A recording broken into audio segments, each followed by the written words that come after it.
அந்த மேட்ச் எப்போ நடந்ததுன்னு உங்களுக்கு தெரியுமா? ஏன் அந்த கோல் அவ்வளவு பேசப்பட்டதுனாவது உங்களுக்கு தெரியுமா?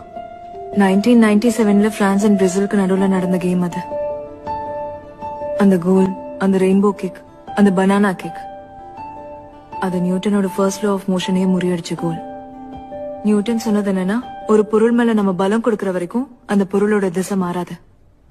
ஆனா ரொபர்ட்டோட கோல் அதை பிரேக் பண்ணிடுச்சு. எப்படின்னு தெரியுமா? அந்த பால் அப்படி சுத்தி சுத்தி போகும்போது, பால நோக்கி வர காத்து பால் மேல படாம போகும்போது, that creates a high pressure space.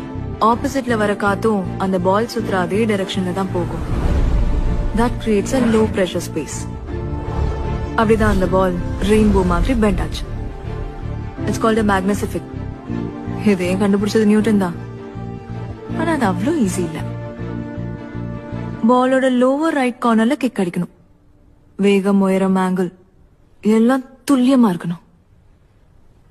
இத பத்தி இன்னும் தெரிஞ்சிருக்கணும்னா சின்ன வயசுலயாவது ஃபுட்பால் விளையாடி இருக்கணும்.